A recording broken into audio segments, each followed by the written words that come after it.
you still trust mainstream journalism?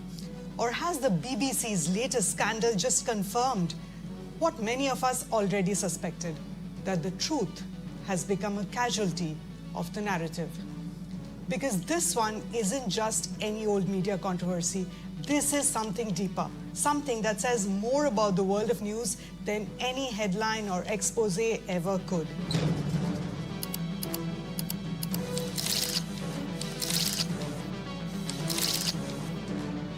In the annals of media missteps, few moments carry weight or irony quite like this one. The British Broadcasting Corporation, the BBC, the institution that built its identity on the promise of impartiality, now finds itself accused of the very sin it has long condemned: distortion, bias. Founded a century ago to inform, educate and entertain, the BBC once stood as the gold standard of public broadcasting.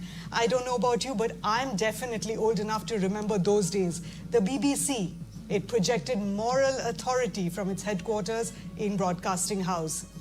And this is important, its funding came from the compulsory license fee paid by every TV-owning household in Britain. So no private funding and no direct government funding either. And built on that, the image of ethics, principle, high moral ground. But on the 9th of November 2025, that image cracked wide open. Two of the network's biggest names, Director General Tim Davie and new CEO Deborah Turness, abruptly resigned. Why did they resign? Because of a scandal born from one edit, one deceptively simple splice of audio that set off a media earthquake. The culprit was a Panorama documentary titled Trump, A Second Chance. It aired in October in 2024, just days before the US presidential election. And in that film, BBC editors took fragments from a speech Donald Trump had made on the 6th of January 2021 and stitched them together into something very different. Watch this. We're going to walk down to the Capitol, and I'll be there with you. And we fight. We fight like hell. We're going to walk down to the Capitol, and we're going to cheer on our brave senators and congressmen and women. In reality, Trump told supporters to peacefully and patriotically make your voices heard early in his 76-minute speech. Only much later, almost a full hour later, did he say, "We fight like hell." But in the BBC's version, those two moments were fused seamlessly into one sentence. We're going to walk down to the Capitol, and I'll be there with you. And we fight. We fight like hell. Saw that? A few seconds of slick editing turned rhetoric into what sounded like a command. It left out calls for peaceful demonstration, and that change, that decision, crossed a line. Also, very interesting, the story broke when Michael Prescott, a former advisor to the BBC's Editorial Guidelines and Standards Committee, leaked internal documents to The Telegraph. He accused the corporation of misleading viewers and warned that editorial decisions had been warped by bias, not by accident, but by culture. His dossier wasn't just about the Trump video. He detailed years of growing partisanship, from how the BBC framed transgender issues to how its Arabic service handled the Gaza war. TLDR, Prescott said what many had been whispering for a long time, that the BBC's moral compass had begun to tilt. Inside Broadcasting House, panic. Within hours, resignations. Davie's note to staff read like an eulogy for trust itself. Ultimate responsibility rests with me, that's what he wrote. And Turness echoed him, expressing regret, insisting that the BBC had made mistakes, but denying systemic bias. Outside, though, the storm was raging. And you know why? This is not just about any newsroom, it's the BBC. And it's about its very identity as the upholder of journalistic integrity. And in the eye of this storm, the person they misrepresented, not a British politician or a royal, out of all the people in the world they could have picked, it was Donald Trump. On the 10th of November, Trump's legal team delivered a bombshell to the BBC, a formal letter demanding a full retraction and on-air apology and $1 billion Yes, $1 billion in compensation APT. for what they called intentional deception. Very good. Failure to comply by Friday, the letter warned, an instant lawsuit.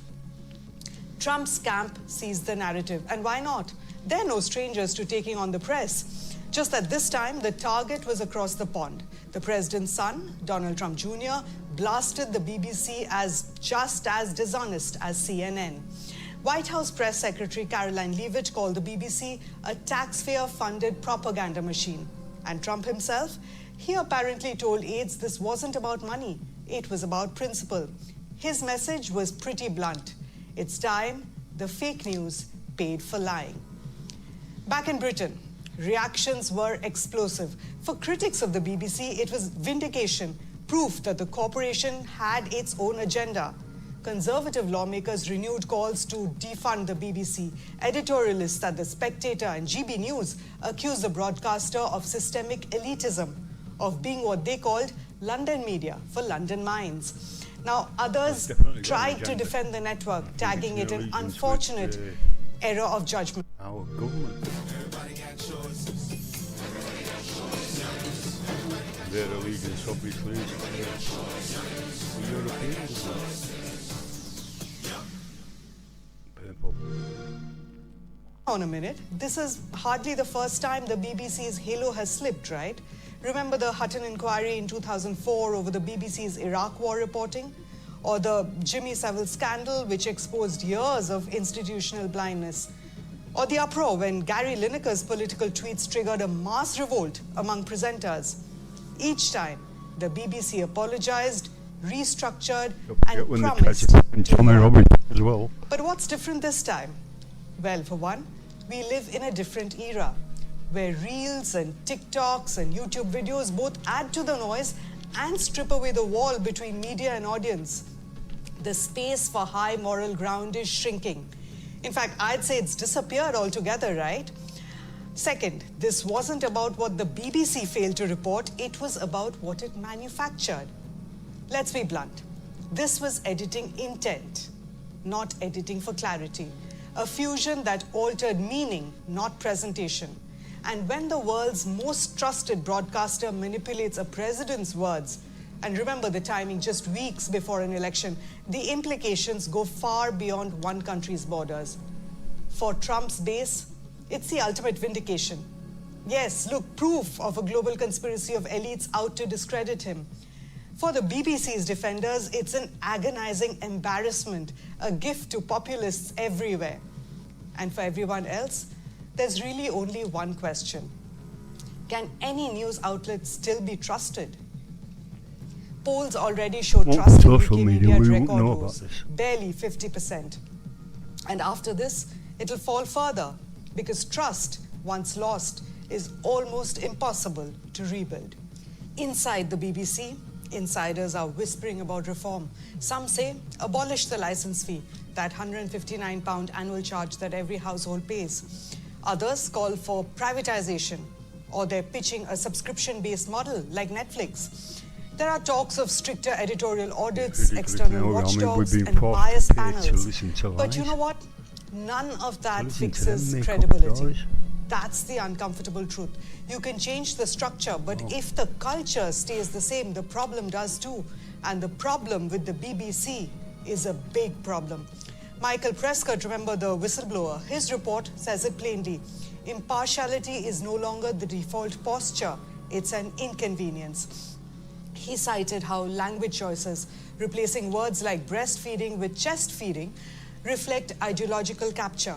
He pointed out how there was a selection bias against amplifying stories about migration and asylum seekers, and how some stories suggested a racism angle when there was none. The BBC's Arabic service was called overly critical of Israel. Now, you may agree with some of these points, you may not with some others. After all, we all have our own biases, and when the media doesn't take the stand we agree with, we'd call it unfair.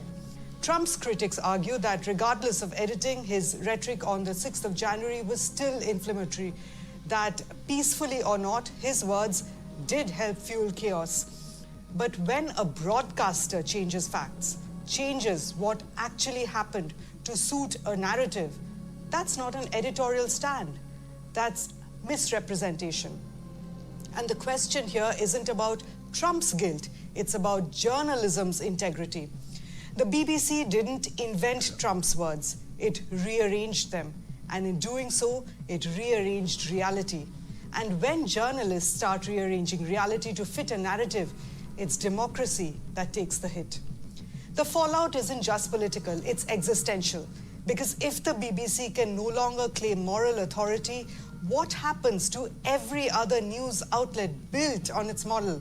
What happens when audiences stop believing anyone? The irony is bitter. For decades, the BBC positioned itself as a check against misinformation, against manipulation. Now it stands accused of the same crime by the world's most powerful man. And Trump, always the showman, is turning that into a political weapon. His lawsuit might be symbolic, but his narrative? It's powerful. He's always painted himself as the man the media tried to destroy, and now even Britain's public broadcaster is part of the plot. It's easy to dismiss that as theatre, but history shows every time the media underestimates Trump, he grows stronger. So, here we are, a century-old broadcaster under siege, a president suing a foreign media giant, an audience torn between cynicism and outrage, and the $1 billion question: who do we trust? Did the BBC's edit cost it more than credibility? Did it hand Trump yet another victory in his endless war against the press? Because in the end, this isn't just a British story, it's a global warning, a reminder that in an age of AI, deepfakes, and partisan echo chambers, even the institutions we trust most can be tempted to airbrush and edit, to remake the truth. This is APT Opinion. Trust no one. Today, the bigger they are, the more they're tempted to paint their own truths. The bigger they are, the bigger the players trying to influence their coverage. Was the BBC simply careless, or did it cross the line into propaganda? Let me know what you think in the comments below. I hope you're already subscribed to our YouTube channel. So the BBC, they've got a lot to answer for, and I think there needs to be more investigation into what they've been up to, because if this is one thing that they've been found out about, there could be plenty more going on. Anyway, yeah, this APT is very good. There they are, you know what I mean? You can't miss it, you know what I mean? It's like, you know, just nip over and have a look at what they've got to offer, because they are very good. You know, it's just an opinion. You know, their opinions, but based on facts, not based on untruths. You know. So anyway, they're pretty good. I would, you know, highly recommend that you nip over and subscribe to them. Get some real news. Get it explained. You know what I mean?